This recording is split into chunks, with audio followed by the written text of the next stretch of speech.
ലാലേട്ടൻ കാലക്കിത്തിയമർത്തു തകർത്തു എന്ന് തന്നെ പറയാമല്ലോ. ഇങ്ങനെ വേണം നമ്മുടെ മലയാളികളുടെ പൾസറിനുള്ള സംസാരമായിരുന്നു ഇന്നലത്തെ വീക്കെൻഡ് എപ്പിസോഡിൽ. എന്തായാലും ലാലേട്ടൻ സംസാരിച്ചത് ഓരോ കാര്യം എണ്ണിപ്പെറുക്കി സംസാരിച്ചിട്ടുണ്ട്.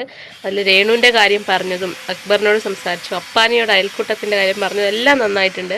ഇതിന് മുമ്പ് ഈ ഷോ കണ്ടവർക്കറിയാം. അപ്പോൾ ഇവർ അകത്തിരിക്കുന്നവരൊക്കെ ഇത് കണ്ടതായിരിക്കില്ല. അപ്പോൾ അവർക്ക് എന്തായാലും മനസ്സിലാവും ജനങ്ങളുടെ വായിൽ നിന്ന് വരുന്ന വാക്കുകളാണെങ്കിൽ അയൽക്കൂട്ടം എന്നൊക്കെ. അപ്പോൾ അതിനനുസരിച്ച് അവരൊക്കെ നിന്നാലും അവർക്ക് അടിപൊളിയായിട്ട് ഇനിയും കളിക്കാൻ പറ്റും. ഒരാഴ്ചയായിട്ടുള്ളൂ. ഇത്രയും നാളും മിണ്ടാതിരുന്നവർക്ക് ഇനിയും മിണ്ടാനുള്ള സമയമായി. പുറത്ത് ആ ഒരു ഫാൻ ബേസ് നോക്കണ്ട, അകത്തെ കളി മാത്രം നോക്കിയിട്ട് ഓരോരുത്തർ വോട്ടൊക്കെ ചെയ്താൽ മതി. എല്ലാവരും നല്ല അടിപൊളിയൊക്കെ ആയിട്ട് കളിച്ച് ജയിച്ച് വരട്ടെ. പിന്നെ ലാലേട്ടൻ്റെ ഓരോ വാക്കും നമുക്കും കൂടെ പ്രചോദനമാണ് കേട്ടോ. ശ്രദ്ധിച്ച് കേട്ടാൽ നമുക്കൊക്കെ ജീവിതത്തിൽ ഉപയോഗിക്കാൻ പറ്റിയ കാര്യങ്ങളൊക്കെയാണ് ലാലേട്ടൻ പറയുന്നത്.